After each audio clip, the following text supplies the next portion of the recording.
"Sir, the cook put something in your soup," the beggar girl told the businessman. Richard Thompson was about to take the first spoonful to his mouth when he felt a light touch on his arm. The girl, no more than 12 years old, with dirty clothes and unkempt hair, whispered the words that would shatter his world. He looked at the golden bowl of steaming soup in front of him, then at the trembling child beside him. "What did you say?" Richard asked quietly, his heart racing. The girl glanced nervously behind her, where Chef Marcus was watching the scene with an expression Richard couldn't decipher. She leaned closer and repeated, "The lady in the kitchen. She put something in your soup. I saw her when she didn't know I was looking." A chill ran down Richard's spine. This was the most expensive restaurant in New York City, where he had eaten lunch every day for 15 years. How had a street child gotten in, and why was she warning him? "How did you get in here?" he asked, but the girl was already backing away. "Sir, is there a problem?" Chef Marcus's voice came from behind them. Richard turned slowly. The man who had prepared his meals for so long seemed different at that moment. There was something in his eyes Richard had never noticed before. "She said that," Richard began, but when he looked where the girl had been, she was gone. "Said what, Mr. Thompson?" Marcus stepped closer, wiping his hands on his apron. "That child shouldn't be here. I'll call security." "No," Richard said quickly. "Let her go." But his mind was spinning. Why would a street child risk entering a place like that just to warn him about the soup? And if she was telling the truth? Richard pushed the bowl away. "You know what, Marcus? I don't think I'm very hungry today." The chef looked genuinely concerned. "Are you feeling unwell? I can make something else, maybe a salad? Or that sandwich you like?" No, it's fine. I need to go." Richard stood, left money on the table, and walked out of the restaurant, his heart still pounding. Outside, he searched for the girl, but she had vanished into the crowd on Fifth Avenue. All the way back to the office, Richard couldn't shake the child's words from his mind. He owned one of the largest construction companies in New York City, had built his fortune from scratch, and hadn't gotten where he was by being naive. But he also knew success came with enemies. At the office, his secretary, Victoria, noticed his troubled expression. "Mr. Thompson, is something wrong?" "Victoria, do you know Marcus well, the chef at the restaurant where I have lunch?" "The chef? Of course, you've been going there for years. Why?" "I don't know. Just curious." "Do you know anything about his life?" Victoria shook her head. "Only that he's an excellent cook. Didn't you once say he studied in France?" Richard nodded vaguely, but his mind was elsewhere. He decided he would look into Marcus discreetly. Something wasn't right. That night at home, Richard couldn't sleep. He kept thinking about the girl. Who was she? Why had she taken such a risk to warn him? And most importantly, if she was right, what had Marcus put in his soup? The next day, Richard made a decision. Instead of going to his usual restaurant, he ate somewhere else. But he couldn't focus on work. In the afternoon, he went back to the area to search for the girl. He found her 2 blocks from the restaurant, sitting on the sidewalk with a mutt beside her. "Hi," he said, approaching slowly. The girl recognized him immediately and looked frightened. "You don't have to be afraid of me," Richard continued. "I want to understand what you saw yesterday." "You didn't eat the soup?" she asked. "No, thanks to you." She seemed relieved. "Good." She was stirring something white in the pot when you arrived, something that came from a small jar she hid afterward. "How do you know it was for my soup?" "Because I saw her set aside a plate different from the others. And then she kept watching when the man in the white hat took it to your table." Richard felt his stomach turn. "What's your name?" "Emily." "Emily, why did you warn me?" "You don't even know." The girl looked at the ground. "Because you seem like a good person. And because—" She hesitated. "Because what?"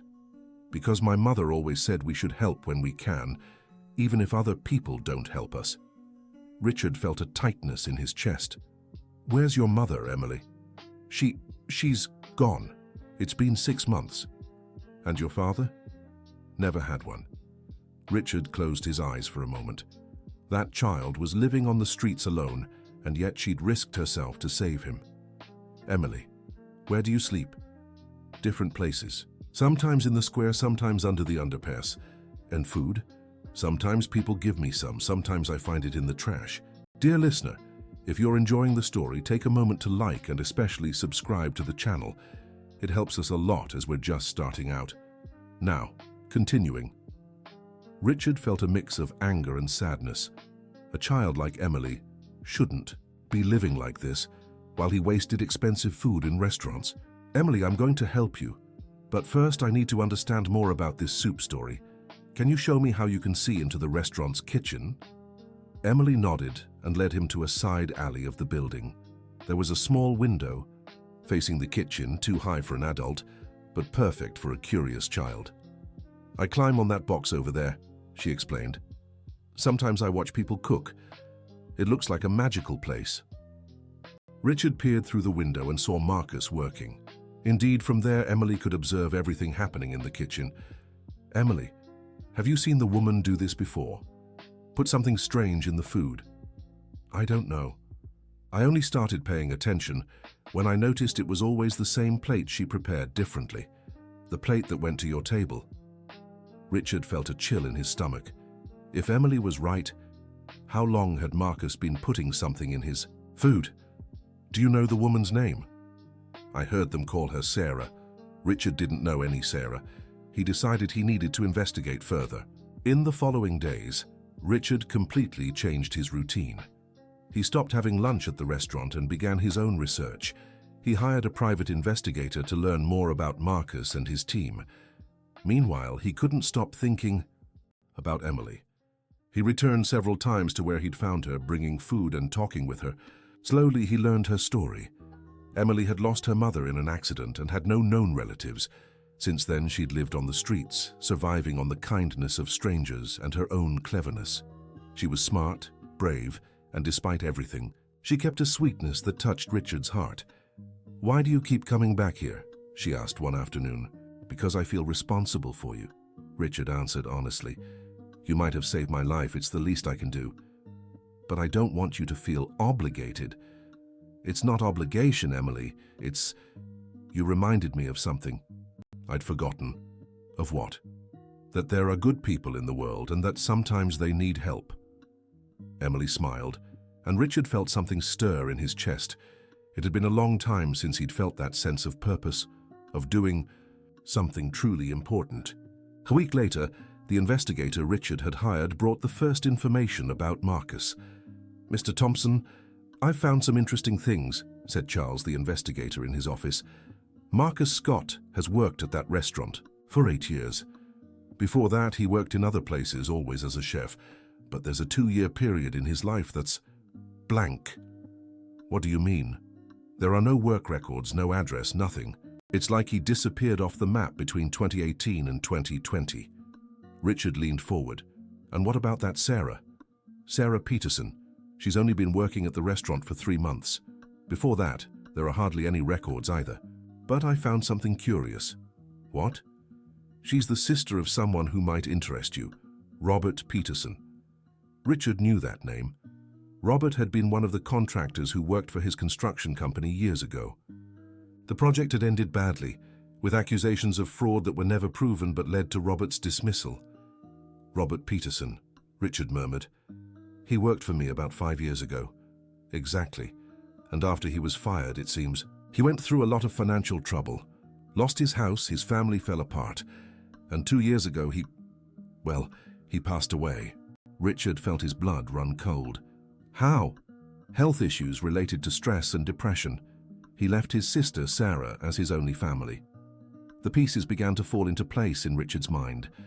Sarah blamed him for her brother's situation. And now she was working in the kitchen of the restaurant where he had lunch every day. And Marcus, what's his connection to all this? "I'm still looking into it, but I have a theory. The blank period in Marcus's life coincides exactly with the time Robert Peterson was having financial problems. It's possible they knew each other." Richard ran his hands through his hair. "So you think they're working together?" "It's possible. But Mr. Thompson, we have to be careful. If they're really trying to do something against you, they could be dangerous." Richard thought of Emily. the courage that child had shown to warn him. "Charles, I want you to keep investigating, but discreetly, and let's not involve the police yet. I need more certainty." That afternoon, Richard went to look for Emily again. He found her in her usual spot, playing with the little dog. "Emily, I need to ask you something. Do you remember exactly when you saw the lady putting something in my soup?" "Of course, it was last Tuesday. I remember because it rained a lot that day, and I had to hide under here." Richard did the math. The Tuesday before had been the day of an important afternoon meeting. He remembered feeling strangely tired after lunch, but had blamed it on work stress. "Emily, have you seen this happen other times?" "I think so, but I wasn't paying attention before. It was only that day I thought it was weird because she looked around before doing it." Richard felt a chill. How long had Sarah been doing this, and what exactly was she putting in his food? "Emily, I need to ask you a big favor, and it's dangerous." "What?" "I need you to watch the kitchen again, but this time if you see anything, try to find out where she's getting what she's putting in the food." Emily looked worried. "What if she sees me?" "That's why I'm saying it's dangerous. You don't have to do it if you don't want to." Emily was silent for a few seconds, then looked at Richard with determination. "I'll do it, but only if you promise me one thing." "What?" "If anything happens to me, you'll take care of Buddy." Richard looked at the little dog sleeping at Emily's feet. "Buddy? He's my dog. He's all I have." Richard's heart tightened. "Emily, I promise, but I also promise nothing will happen to you." The next day, Richard returned to the restaurant for the first time since the incident. He sat at his usual table and carefully observed everything around him. Marcus came to greet him personally. "Mr. Thompson, so good to see you back. We missed you last week." "I had some business out of town," Richard lied. "How are things here?" "Everything's normal. May I recommend the daily special? It's a soup I made just for you." Richard forced a smile. "Of course, Marcus. I trust your work." While waiting for his food, Richard discreetly watched the kitchen through the small service window. He spotted a brunette woman working at the stoves. That must be Sarah. When the soup arrived, Richard pretended to eat while observing everything around him. He managed to discard most of it into a nearby plant when no one was looking. After lunch, he met Emily in the side alley. "See anything?" he asked. "I did." Emily was excited. The woman took a small bottle from a bag hidden under the sink. It had a clear liquid. "Did you see the label?" "No, I was too far, but she only used a few drops." Richard thought quickly. If Sarah was using just a few drops of something, it could be anything from sleeping pills to something far more dangerous. "Emily, you did great. Now I need you to stay away for a few days, okay?" "Why?" "Because things might get complicated, and I don't want you hurt." Emily looked disappointed but agreed. Richard gave her enough money for a few days' meals and said goodbye with a heavy heart. Back at the office, Richard called Charles, the investigator. "Charles, I need you to find out everything about Sarah Peterson's movements, where she lives, what she does outside work, who she associates with. And I need it urgently." "Understood, Mr. Thompson, but may I ask why the rush?" "Because I think she's poisoning my food, and today I almost ate it again." Silence on the other end. "Mr. Thompson, if that's true, we need to involve the authorities." "Not yet, Charles. First, I want solid proof, and I want to understand her full motive." That night, Richard couldn't sleep. He kept thinking about Robert Peterson, trying to recall exactly what had happened years ago. Robert had been one of the subcontractors responsible for a major project, but it was cancelled after irregularities were found in the paperwork. Richard remembered Robert insisting he was innocent, that someone had altered the documents without his knowledge. But the evidence was clear, and Richard had no choice but to fire him and terminate the contract. Now, years later, he wondered if he'd judged Robert too hastily. What if he really was innocent? What if someone had framed him? The next day, Richard decided to dig deeper into the Robert Peterson case. He asked Victoria to pull all company files related to that project. "Mr. Thompson, these files are 5 years old," Victoria remarked. "Did something happen?" "I just need to review some details. Can you leave everything on my desk?" As he went through the documents, Richard noticed discrepancies he'd missed before. The altered paperwork didn't match Robert's work style. The handwriting looked forced, and there were small technical errors Robert, as an experienced engineer, would never have made. Richard's stomach sank. What if Robert had truly been framed?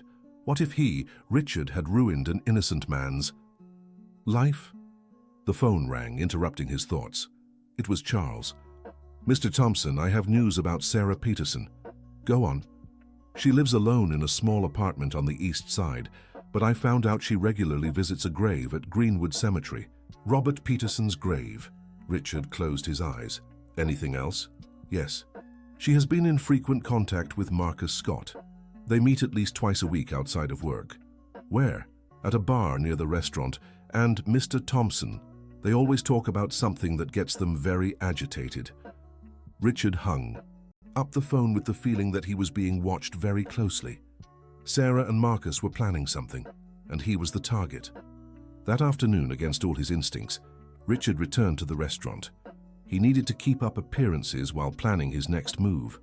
Marcus came to greet him as usual, but Richard noticed something different in his gaze. There was a tension that hadn't been there before. "Today's special dish is something special, Mr. Thompson," Marcus said with a smile that didn't reach his eyes. "I'm sure it will be excellent, as always." When the soup arrived, Richard did the same as the day before, pretended to eat while discreetly discarding the contents. But this time he managed to save a small sample in a vial he had hidden. After lunch, Richard took the sample straight to a testing lab the company used for construction materials. "Dr. Henry, I need a personal favor," he said to the lab. "Director, I need you to analyze this sample and tell me if there's anything unusual in it." "What kind of substance?" "Anything that shouldn't be in regular soup." Dr. Henry looked intrigued but agreed to run the tests urgently. "I can have the results by tomorrow morning." Richard spent the rest of the day anxious. If his suspicions were correct, Sarah really was trying to poison him. But if he was wrong, he'd be ruining innocent lives all over again. That night, Richard went to look for Emily where he usually found her, but she wasn't there. Worried, he searched the area for an hour before finally spotting her asleep under an underpass, hugging her little mutt buddy. "Emily," he called softly. She startled awake, but relaxed when she saw him. "Mr. Richard, I thought you told me to stay away." "I did, but I was worried about you. Are you all right?" "Yeah. Buddy's been a little sick, but he's getting better." Richard looked at the little dog, who did seem sluggish. "Emily, I need to tell you something. I found out more about the woman from the kitchen. She has reasons to want to hurt me." Emily looked at him with concern. "What kind of reasons?" Richard briefly explained about Robert Peterson and how his firing had led to his situation, and then to the death of Sarah's brother. "So she wants revenge on you?" "It seems that way." Emily was silent for a moment. "Mr. Richard, did you do the wrong thing when you fired her brother?" The question hit Richard like a punch. I don't know, Emily. At the time, I thought I was doing the right thing, but now I'm starting to think I was tricked. What if you apologized to her?" "How?" "I don't know. Sometimes when you really say sorry, people stop being mad." Richard was struck by the wisdom of this child. Emily, who had lost everything in life, still believed in the power of forgiveness and reconciliation. "Emily, you might be right, but first I need to know what really happened." The next day, Richard woke early and went straight to the lab. Dr. Henry was waiting with a grave expression. "Mr. Thompson, we found something concerning in the sample." Richard's heart raced. "What?" "Traces of benzodiazepines. It's a type of sedative that in small doses causes drowsiness and mental confusion. In larger doses, it can be very dangerous." "How long would someone need to take it to have serious effects?" "It depends on the dosage, but if administered daily for weeks or months, it could cause serious health damage. Memory problems, coordination issues, and in extreme cases, it can affect heart function." Richard left the lab with shaky legs. Sarah was indeed poisoning his food, and apparently had been for a long time. How many times in recent months had he felt confused or excessively tired after lunch? Dear listener, if you're enjoying the story, take a moment to like and especially subscribe to the channel. It helps us a lot as we're just starting out. Now back to the story. He now had concrete evidence, but still didn't know how to proceed. If he involved the police, Sarah would be arrested, but that wouldn't solve the bigger problem. Richard was starting to suspect he had unjustly ruined Robert's life.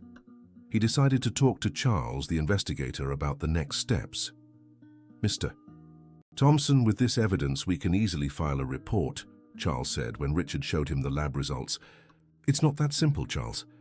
First, I need to fully understand what happened with Robert Peterson. If I was unfair to him, I want to try to make it right before destroying his sister's life too. But sir, she's trying to poison you." "I know, and I'll protect myself, but I also want to handle this the right way." Charles shook his head, clearly disagreeing, but agreed to continue investigating the Robert Peterson case. "I'll focus on finding out who really altered those documents 5 years ago." Richard spent the next few days completely avoiding the restaurant and thinking about how to confront Sarah. Meanwhile, he kept looking after Emily, who had become a constant presence in his life. "Mr. Richard, why don't you have a family?" Emily asked one afternoon as they shared a sandwich he'd bought. "I did once. I was married, but things didn't work out." "Why?" Richard hesitated. He'd never talked about this with anyone, let alone a child. But there was something about Emily that made him want to be honest. "Because I was too focused on work. I thought building the company was more important than building relationships." "And do you regret it?" "Very much. My ex-wife was a wonderful person. She deserved someone better." "Where is she now?" "She lives in another state, married again and very happy." Emily looked at him with that wisdom some children have. "But you can be happy again too." "How?" "By helping people. Like you're helping me." Richard felt his eyes well up. That child who had been through so much suffering still believed in people's goodness. "Emily, I want to ask you something. If I can resolve this situation with the kitchen lady, would you like to, well, have a real home?" Emily looked at him in surprise. "What do you mean?" "I'm thinking of adopting. You, if you want, of course." Emily's eyes filled with tears. "You'd really do that?" "I would. You've shown me there's more to life than making money, and I'd love to have you as my daughter." Emily threw herself into Richard's arms, crying with joy. Buddy barked, as if he were happy too. "Can Buddy come too?" Richard laughed through his tears. "Of course, I can't separate you two." That night, Richard slept better than he had in years. For the first time in a long while, he felt he was doing something truly important with his life. The next day, Charles brought news about the investigation. "Mr. Thompson, I found out who altered the Robert Peterson project documents." Richard leaned forward. "Who?" "Michael Scott. He was the site supervisor at the time and had access to all the documents. From what I've uncovered, he was stealing construction materials and altered the documents to frame Robert when he realized he'd be caught." Richard felt a surge of anger. Michael had been promoted after the Robert case and worked at the company for 2 more years before retiring. "Where is Michael now?" "Retired, living in an expensive house in the countryside. Apparently he used the money he made from the embezzlement to invest in other businesses." Richard clenched his fists. Robert had lost everything, including his life, because of Michael's ambition. And Richard had been the instrument of that injustice. "Charles, I want you to gather all the evidence you can find about what Michael did. And I want you to find a way to put me in touch with Sarah Peterson without it seeming suspicious. Mr. Thompson, this could be dangerous. I know, but it's the right thing to do." Richard spent the rest of the day planning how to approach Sarah. He couldn't just show up out of nowhere talking about her brother. That would surely raise suspicions. He needed a natural way to start the conversation. The opportunity came the next day. Richard learned through Victoria that the restaurant was hiring new staff for their event services. He decided to schedule a meeting with Marcus to discuss the possibility of hiring them for a company party. "Mr. Thompson, what a surprise," Marcus said when Richard appeared at the restaurant on a Thursday morning outside lunch hours. "Hello, Marcus. I have a business proposal for you." Richard explained about the company party and asked if the restaurant could provide buffet services. Marcus was thrilled at the possibility. "Of course, it would be an honor. Let me call my team so we can discuss the details." A few minutes later, Marcus returned with two people, a waiter Richard vaguely recognized and a brown-haired woman he immediately recognized as Sarah. "Mr. Thompson, these are Paula and John, our event coordinators, and Sarah, our assistant chef specializing in buffets." Richard greeted them all, discreetly observing Sarah's reaction. She seemed tense but composed. "It's a pleasure to meet you all," Richard said. "I scheduled this meeting because I want this event to be perfect. It's a very important party for my company." They spent an hour discussing menu details, decorations, and logistics. Throughout the conversation, Richard watched Sarah carefully. She was professional and competent, but there was a sadness in her eyes that was impossible to miss. As the meeting was winding down, Richard made an impulsive decision. "Sarah, do you have a minute? I'd like to discuss some specific menu details." Marcus and the others excused themselves, leaving Richard alone with Sarah in the restaurant's meeting room. "Sarah, can I ask you a personal question?"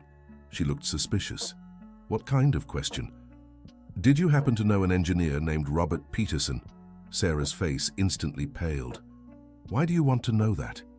"Because I was his boss, and because I think I made a terrible mistake 5 years ago." Sarah stared at Richard with a mix of shock and anger. You're Richard Thompson from Thompson Construction?" "Yes."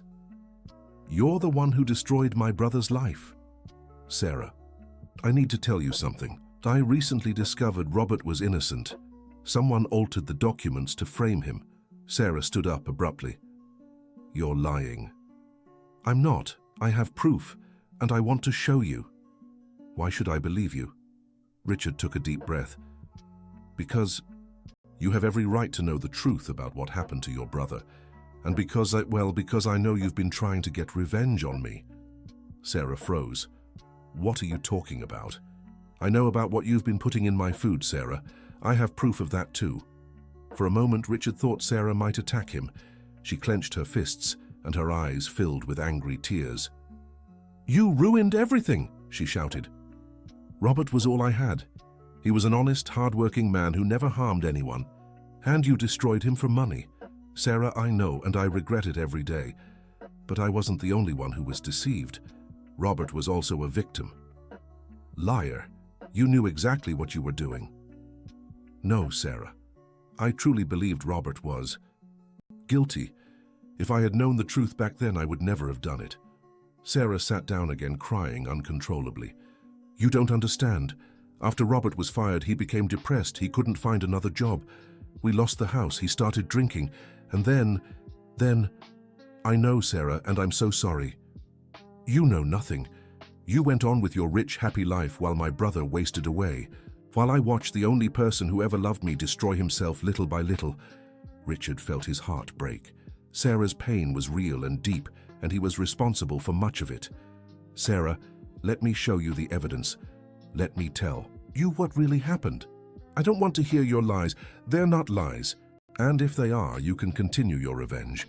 But if they're not, if Robert was truly innocent, why don't you think he'd want you to know the truth?" Sarah looked at Richard through her tears. "What kind of evidence?" Richard pulled out a folder he had brought with him. Documents showing that Michael Scott altered the reports, proof that he was stealing materials from the construction site, and statements from people who worked with him at the time. Sarah took the papers with trembling hands and began to read. As she did, her expression shifted from anger to confusion, then to an even deeper sorrow. This means Robert was really innocent?" "It does, and it means I was a fool for not investigating more thoroughly back then." Sarah buried her face in her hands and cried even harder. "Oh my God, Robert tried to tell me he was innocent. He tried so many times, but I started doubting him too. I thought he was lying to spare me the worry." Richard felt a heavy weight in his chest. "Sarah, I'm sorry. Sorry for everything. For believing the false evidence. For not digging deeper. For causing so much pain to you and your brother." Apologies won't bring Robert back, Sarah said between sobs. They won't. But maybe I can try to make up for the harm I caused. How? First, I want Michael Scott to pay for what he did. Second, I want to financially compensate for all the losses Robert suffered. And third, well, I want to help you rebuild your life. Sarah looked at Richard in surprise. Why would you do that? Because it's the right thing to do, and because a very wise child taught me that sometimes we get the chance to fix our mistakes. What child? Richard smiled sadly. The same child who warned me about what you were doing to my food. Sarah lowered her head, ashamed. How did you find out? A girl named Emily saw you putting something in my soup. She risked herself to warn me. A street kid? Yes. And you know what's amazing? She had no reason to help me. In fact, she had every reason to hate me. Since people like me usually ignore people like her, but still she risked herself to save my life. Sarah was silent for a moment. What are you going to do with me? That's up to you, Sarah. You can keep trying to take revenge. But now we know. Robert was innocent. Or you can let me try to fix the mistake I made. What if I choose revenge? Then I'll have to defend myself, but I'll also make sure the truth about Robert comes out, so at least he's remembered as the honest man he was. Sarah looked at the documents again. You're really going to sue Michael Scott? I am. And I'll make sure the whole company knows Robert was innocent. What about financial compensation? I'll calculate everything Robert lost, salaries, opportunities, dignity, and give you the equivalent. Sarah began to cry again, but this time it seemed like tears of relief. I didn't know what else to do. The anger was eating me alive. I understand. If someone had destroyed the life of a person I loved, I'd be furious too. I just wanted someone to know Robert was a good man. Now I know, and I'll make sure everyone knows. Sarah looked at Richard with a new expression in her eyes. About what I was putting in your food. I know it wasn't meant to kill me, just to make me suffer. I wanted you to feel even a fraction of what Robert felt, the confusion, the exhaustion, the sense of losing control. And you succeeded. There were days I felt exactly like that.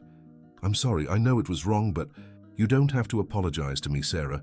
You need to apologize to Robert and start living the life he'd want for you. Sarah stood up and held out her hand to Richard. Truce? Richard shook her hand. Truce. And partnership.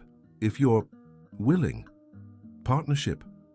I'm thinking of starting a social responsibility program at my company.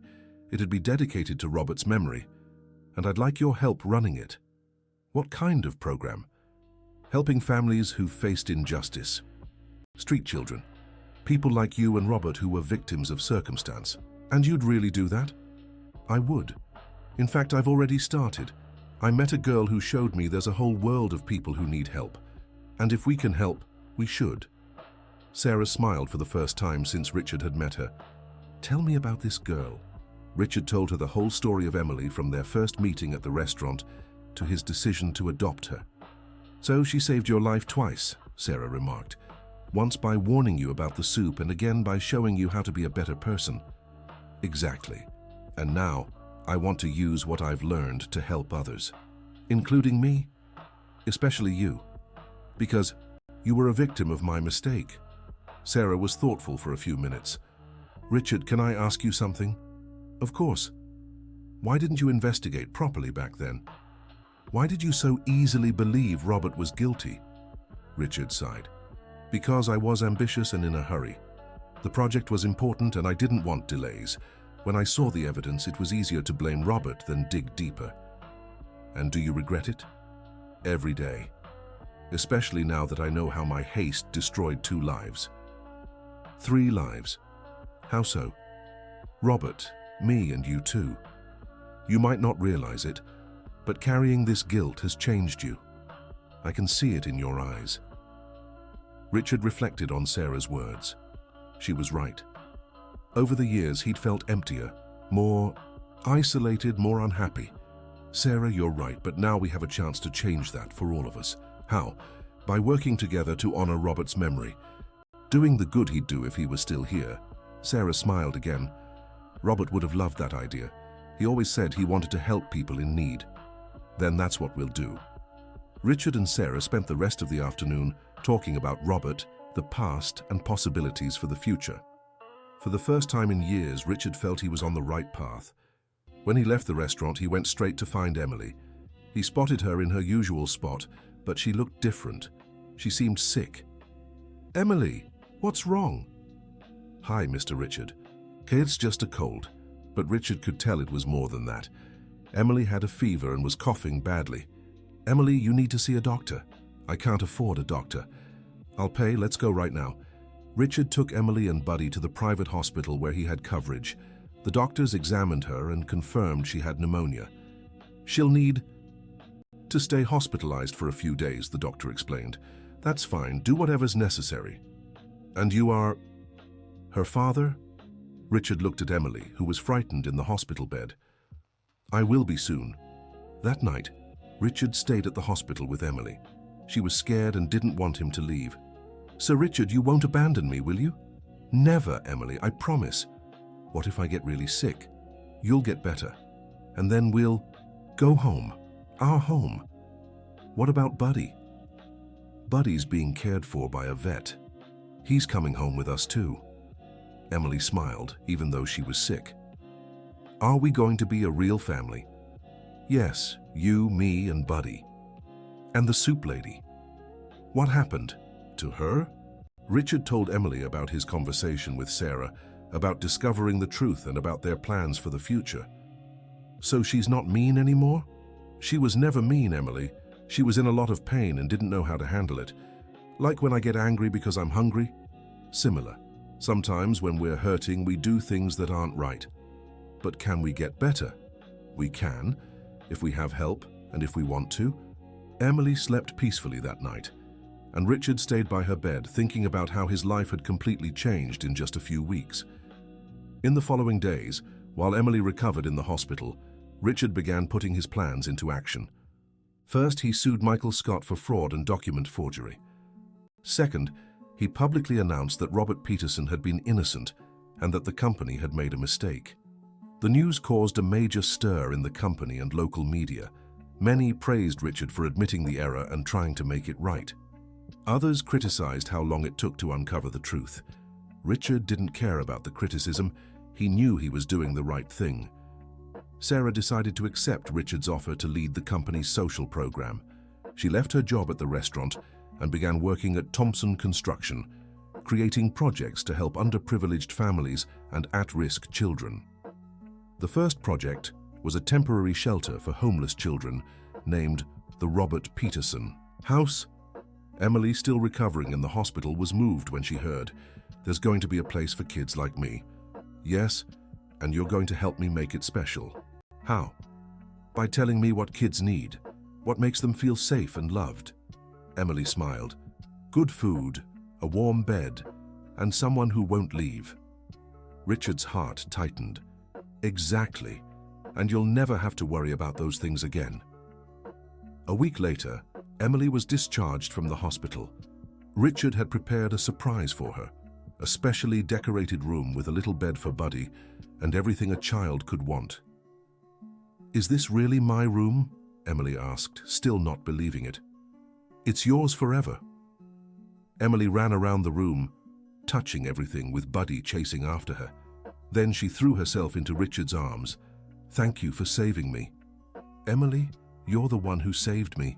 "How?" "You taught me that life isn't just about work and money. You taught me that sometimes the most important person is the one nobody notices. And now we're going to be happy, and we're going to help others be happy too." In the months that followed, Richard's life changed completely. He finalized Emily's adoption, and she began attending a school near their home. The girl adjusted quickly to her new life, but never forgot her roots. Whenever they passed by the area where she used to live, Emily asked to visit the other homeless children, bringing them food and clothes. "They need help too," she'd say. "You're right. That's why we're building the Robert Peterson House."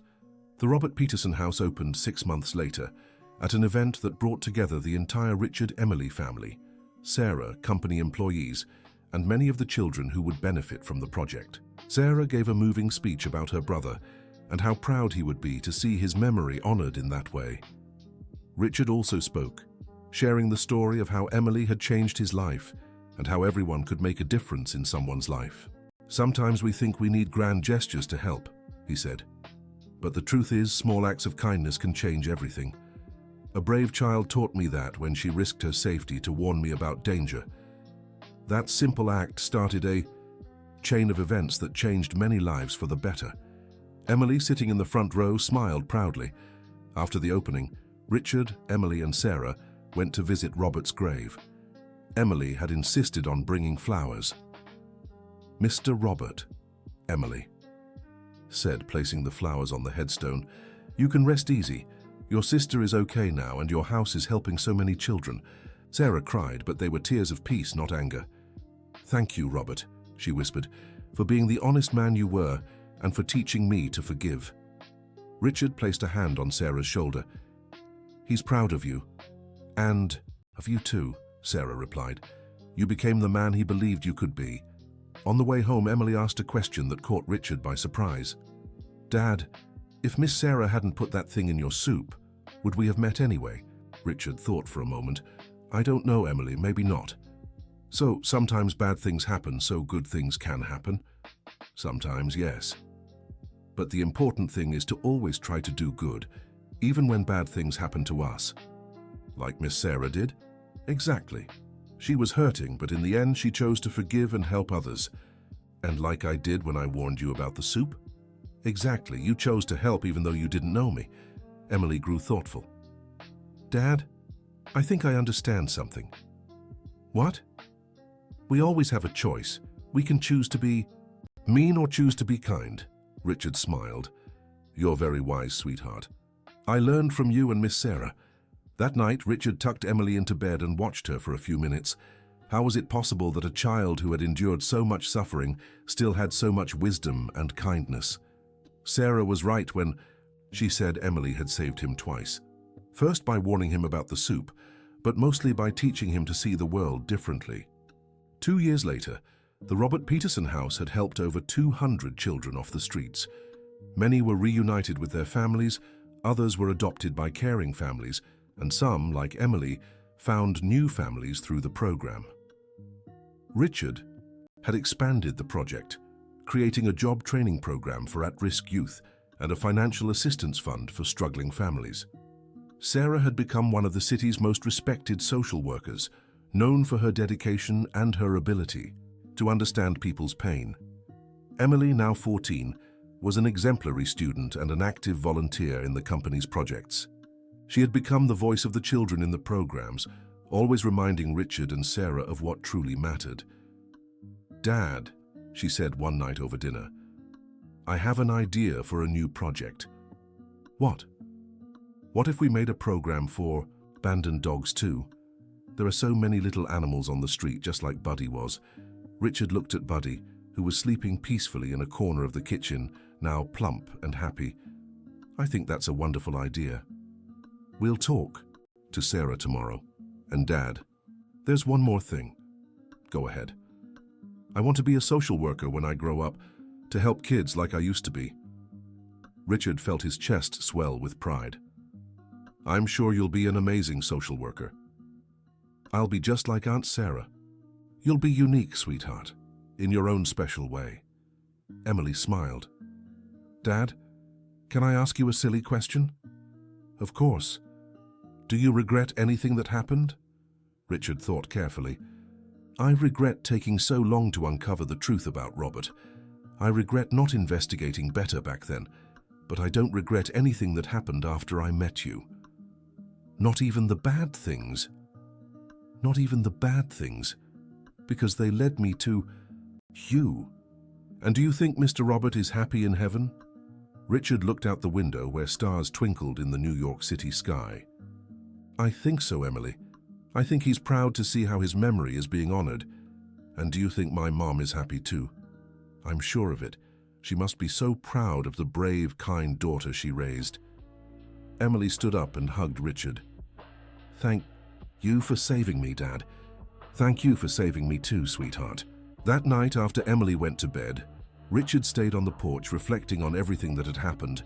3 years ago, he was a wealthy but empty man, focused only on work and financial success. Today, he had a family, purpose, and the satisfaction of knowing he was making a difference in many lives. It had all started with a brave girl who risked her safety to warn a stranger about danger. That simple act of kindness had set off a chain of events that transformed not only his life but hundreds of others. Richard gazed at the stars and whispered a prayer of gratitude for Emily, for Sarah, for Robert, and even for the circumstances that had brought them together. Sometimes, he reflected, the best things in life come from the hardest moments, and sometimes a child can teach an adult what truly matters. The next day, Richard woke early and made breakfast for Emily, as he had every morning for the past 2 years. She came running downstairs, already dressed for school, with Buddy chasing after her. "Good morning, Dad." "Good morning, sweetheart. Sleep well?" "I did. I dreamed the Robert Peterson house turned into a whole city just for abandoned kids." Richard laughed. "Who knows, maybe one day—" "Dad, do you think that's possible?" "Emily, 3 years ago I never imagined I'd be the father of an incredible girl like you. So yes, I think anything's possible when you have love and determination." Emily ate quickly and gave Richard a goodbye kiss before heading to school. "Bye, Dad. Don't forget the meeting with Aunt Sarah today." "I won't. Have a good day at school." Richard watched Emily leave and smiled. In a few hours, he'd meet with Sarah to plan the company's next social project. In the afternoon, he'd visit the Robert Peterson house to talk with the kids there. And in the evening, he'd have dinner at home with Emily, listening to her stories from the day. It was a simple life, but full of meaning, a life he never would have known if not for the warning of a brave girl in a restaurant. Richard finished his coffee, grabbed his briefcase, and headed out for another day of work. But now, work had a completely different purpose. It wasn't about wealth or power anymore. It was about using his resources to do good and create a better world for kids like Emily. And it had all started with a bowl of soup he never got to drink. Later that same day, Richard was in his office when Victoria knocked on the door. "Mr. Thompson, you have a visitor." "Who is it?" "A young man. Says his name is George and that he knows Emily." Richard grew curious. Emily had never mentioned her friend named George. "You can send him in." George was a boy of about 16, well-dressed and polite but clearly nervous. "Mr. Thompson, thank you for seeing me. My name is George Scott." The last name made Richard sit up. "Scott? Are you related to Michael Scott?" George lowered his head. "He's my grandfather." Richard leaned back in his chair. Michael Scott was being sued for fraud and had lost most of his assets. Richard hadn't expected a member of the family to come looking for him. "What can I do for you, George?" "Sir, I came to apologize for what my grandfather did. And I came to tell you some things I think you should know." "What kind of things?" George took a deep breath. "My grandfather is very sick. The doctors said he doesn't have much time, and he wants to talk to you." "Why?"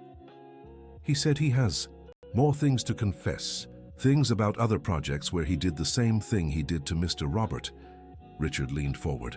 "Other projects?" "Yes, sir. My grandfather said over the years he set up several innocent people, and now he wants to confess everything. Before it's too late." Richard was silent for a moment, processing the information. "George, why did you come to me? Why not go straight to the police?" "Because my grandfather said he'd only talk to you. He said you're the only one who can understand why he did what he did." "I don't understand." "My grandfather said you two are alike, that you both made bad choices out of ambition, but you managed to change and he didn't." Richard thought about George's words. It was true that he and Michael had made questionable choices driven by ambition. The difference was that Richard had gotten the chance to acknowledge his mistakes and make amends. "George, where is your grandfather?" "In a private hospital. He's paying for treatment with what little money he has left. And he really wants to see me. Very much. He said it's the only way he'll find peace." Richard looked out the window, thinking of Emily and all she had taught him about forgiveness and second chances. "All right, George, I'll visit your grandfather.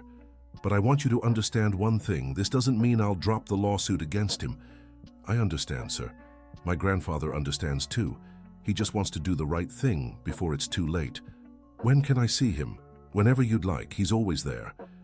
Richard took a piece of paper and wrote down the hospital address. George, one more question.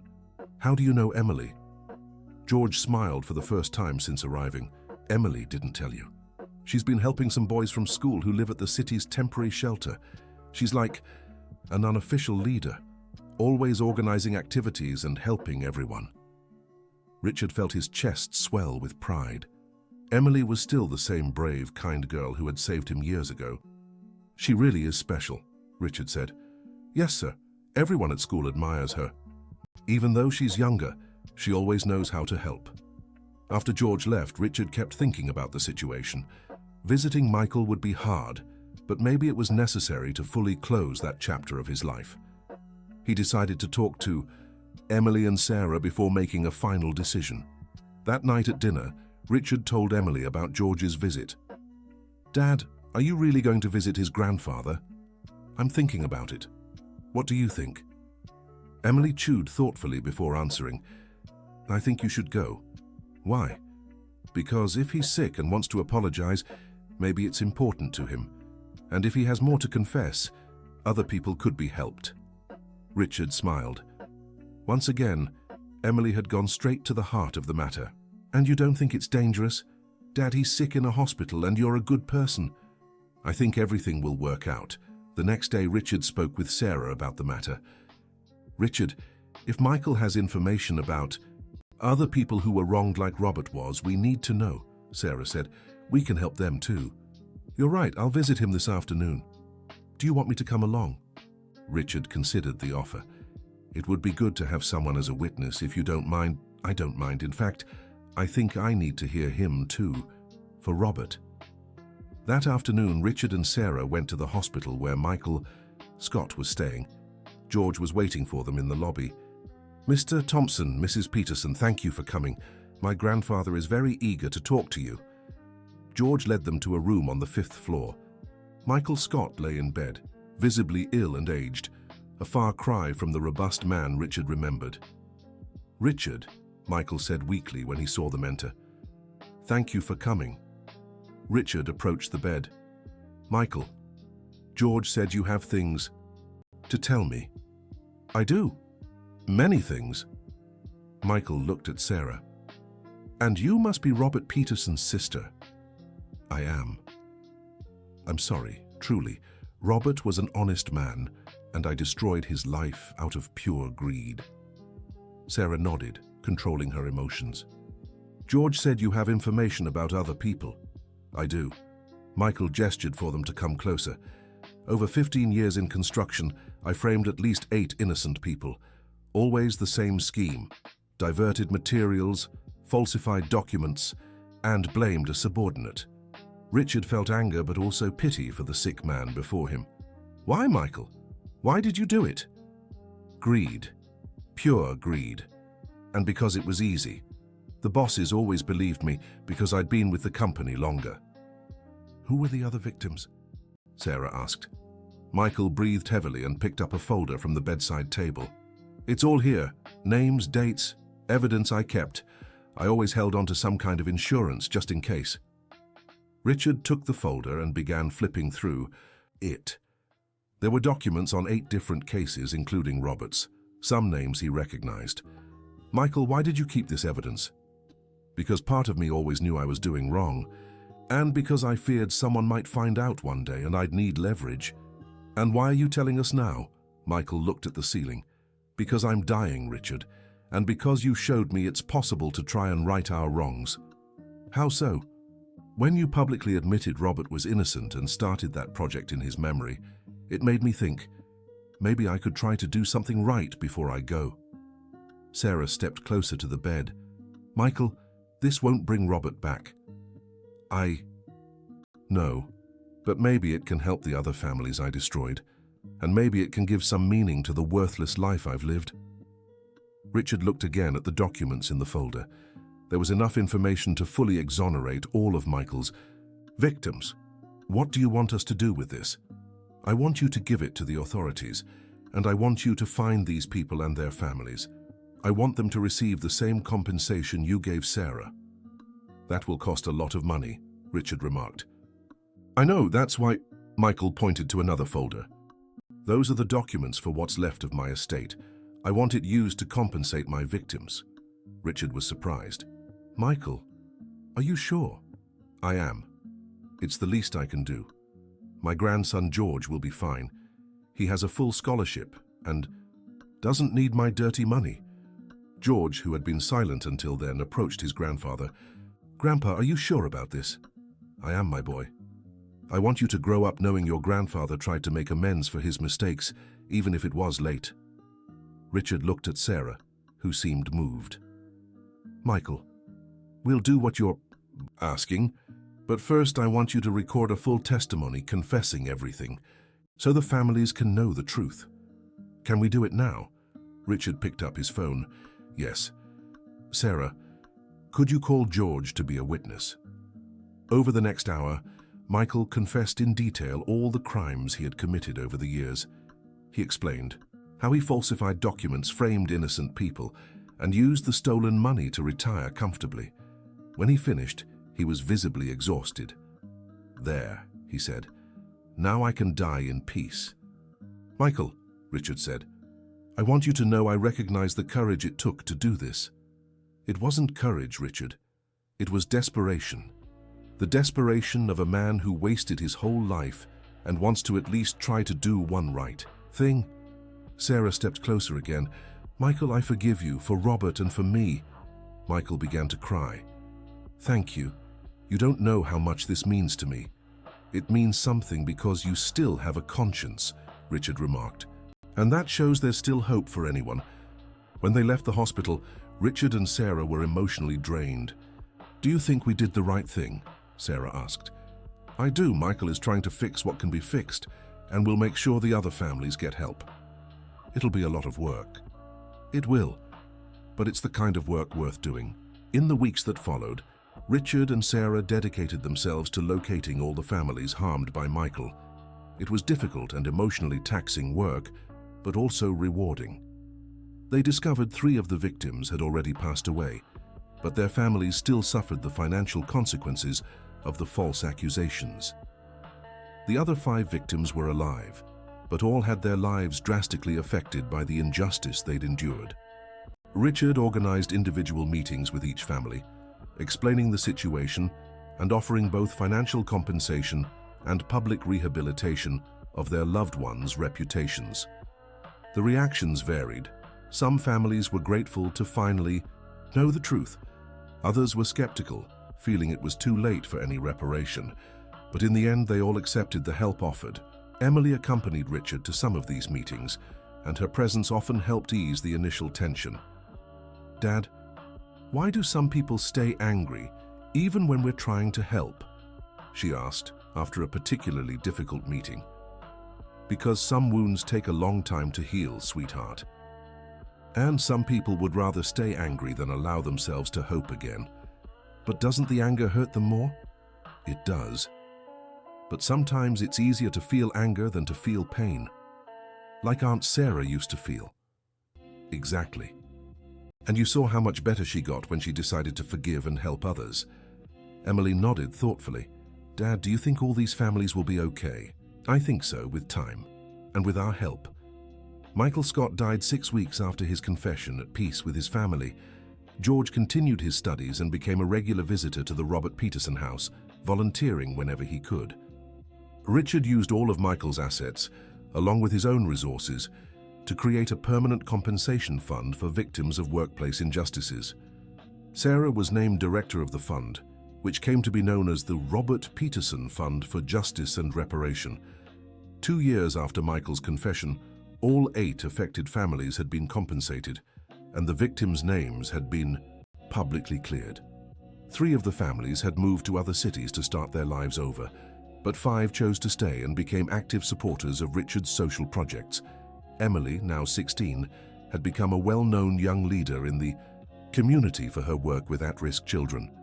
She was studying education in a technical course and planned to specialize in social work. Dad, she said one evening during a special dinner to celebrate the 3rd anniversary of the Robert Peterson house. "I have a surprise for you." "What kind of surprise?" Emily stood up and brought an envelope from the kitchen. "It arrived today." Richard opened the envelope and found an official letter. It was a notice from the city government informing him that the Robert Peterson house had been selected to receive a municipal award for social responsibility. "Emily, this is amazing!" "And there's more," Emily smiled. "They want me to give a speech at the ceremony, representing all the children who've been helped by the project." Richard felt his eyes fill with tears of pride. "Sweetheart, I couldn't be prouder of you." "Dad, can I ask you something?" "Of course.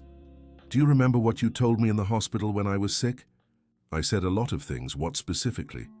"You said you'd never abandon me and that we'd be a real family." "I remember. And I kept my promise, didn't I?"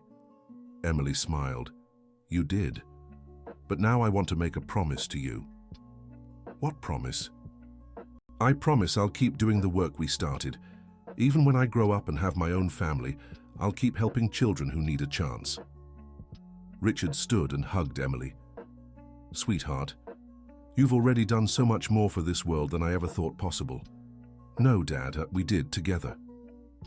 That night, after Emily had gone to bed, Richard sat on the porch and reflected on the journey that had begun with a simple warning about poisoned soup. How many lives had been touched and transformed since then? Emily had gone from the streets to becoming a young leader. Sarah had turned her anger into purpose and become one of the city's most respected social workers. George had grown into a young man committed to social justice. Hundreds of children had been taken off the streets and reunited with their families, or adopted by loving homes. And he himself had gone from being an empty, ambitious businessman to becoming a father and a citizen dedicated to his community's well-being.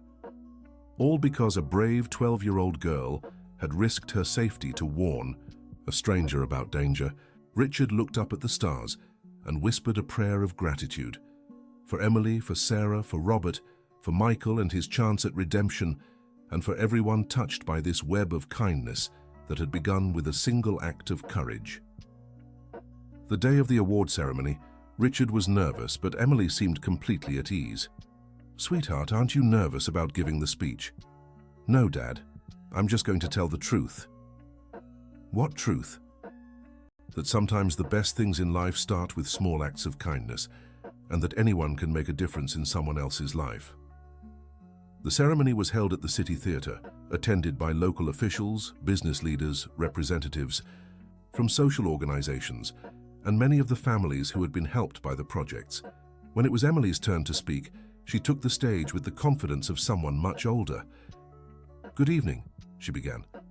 "My name is Emily, and 5 years ago I lived on the streets of this city." A murmur spread through the audience. "I had no home, no family, and often no food. The only things I had were my dog Buddy, and the memory of my mother telling me that we should help when we can, even if others don't help us." Emily paused and looked at Richard in the audience. "One day I saw something wrong happening at a restaurant. I saw someone putting something in the food of a man I didn't know. I could have pretended I didn't see it. I could have thought it wasn't my problem. But I remembered what my mother used to say, and I decided to speak up."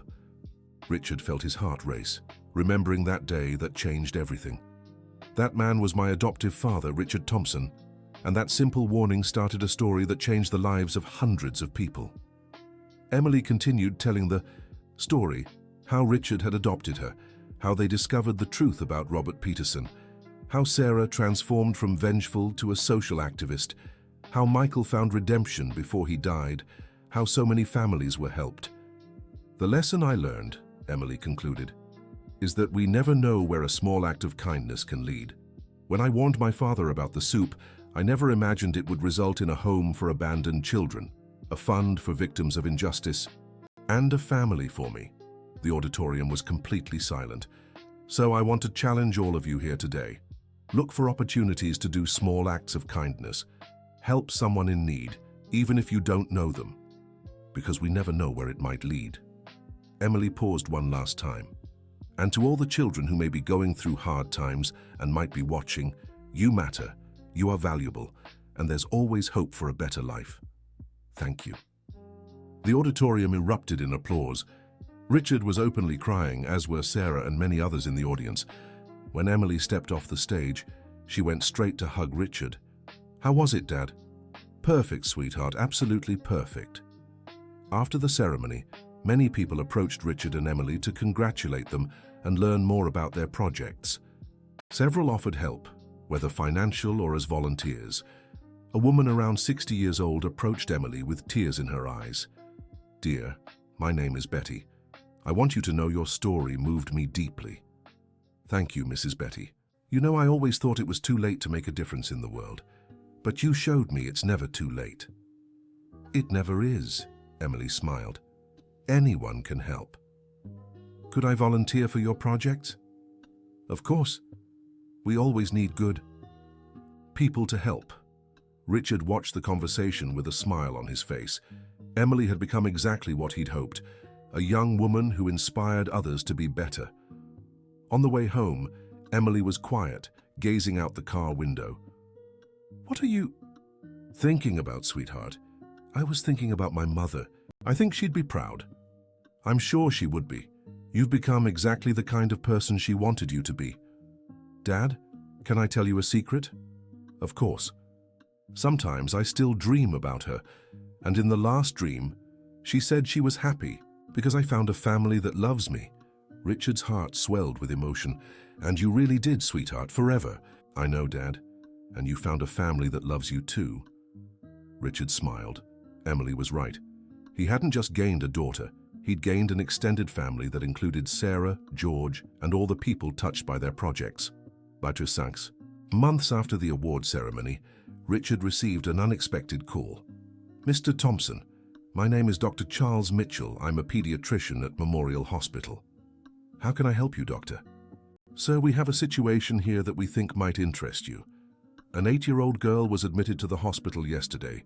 She was alone, apparently living on the streets, but she refuses to tell us anything about her family."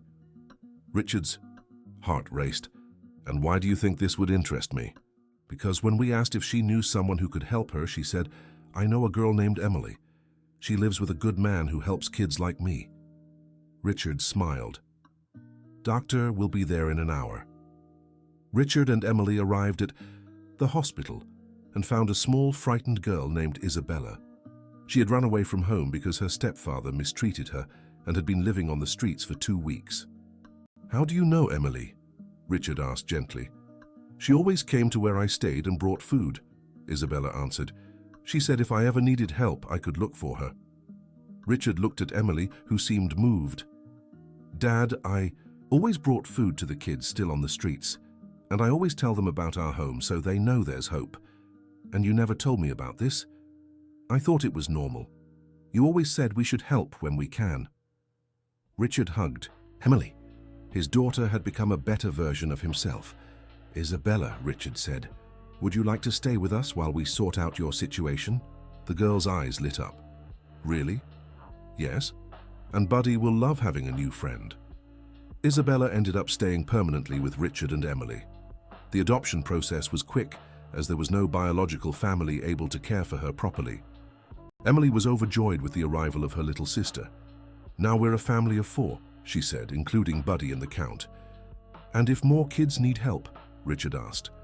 "Then we'll become an even bigger family," Emily replied, without hesitation. Richard laughed. Little by little, their house was turning into a home for every child in need. 5 years later, Richard looked out the window of his home and smiled as he watched Emily, now 21 and a social work graduate, playing in the yard with 13-year-old Isabella and 3 other children they had adopted over the years.